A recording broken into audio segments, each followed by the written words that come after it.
Well, hello and welcome to this video series. I am Jennifer Campbell, your online systemic leadership mentor. And in this short video series, I want to share with you my learning and experience during a course in the city of York in England, which is all about applying the system-centered training approach in the workplace and in everyday life.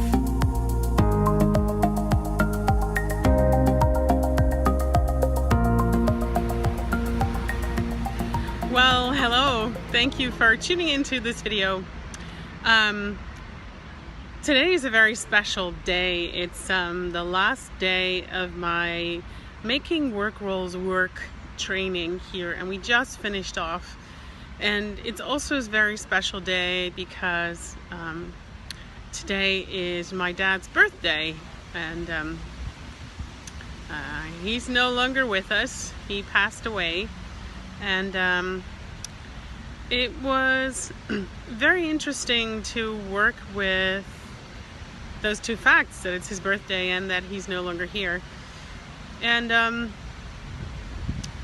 one of my learnings around that was how to undo a distraction when you're working in a group and you're distracted by facts like these.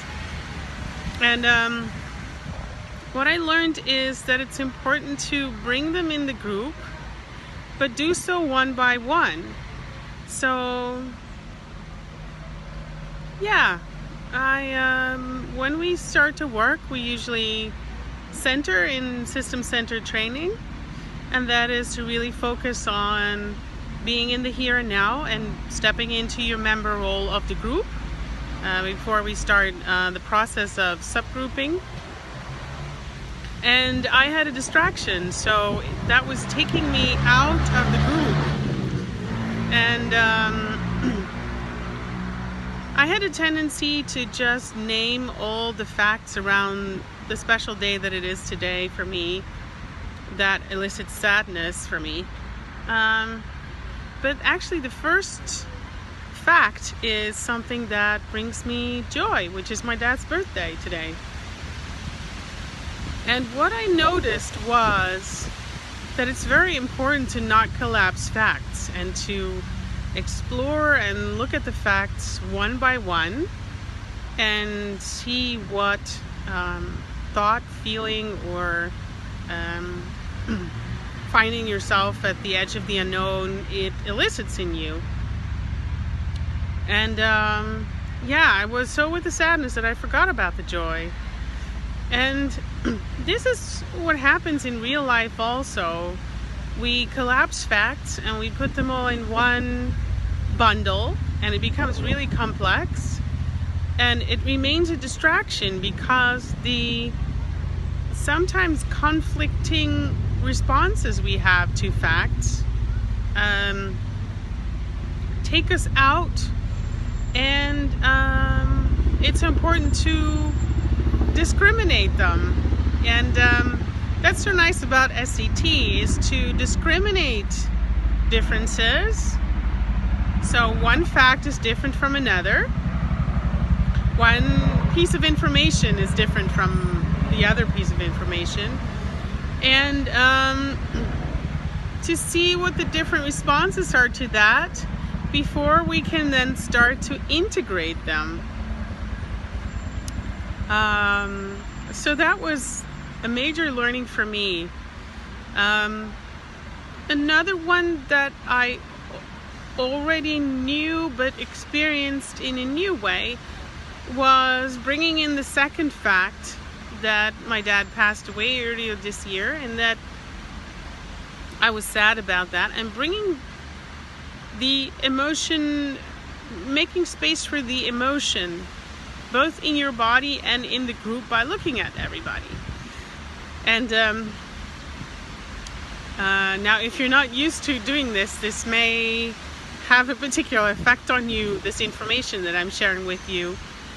But the impact that it had on me was that it brought me more into the group and into my member role and into the here and now, so that I was less distracted and that I could do the work.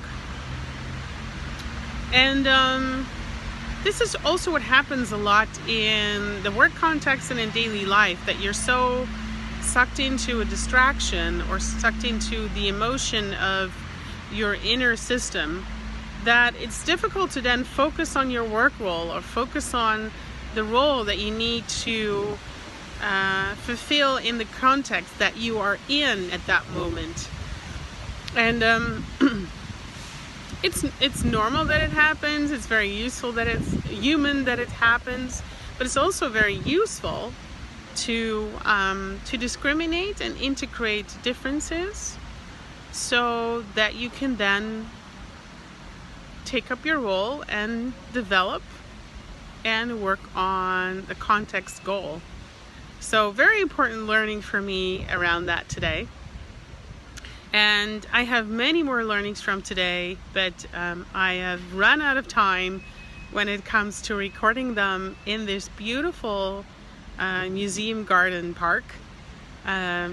So I'm saying goodbye to York today, to the group. I already said goodbye, and now I'm also saying goodbye to this particular park where I've done all these recordings, and I've grown quite fond of sitting on this bench and recording this. So yeah, thank you so much for watching. Next video will be with a different background, and see you in the next video. Bye bye.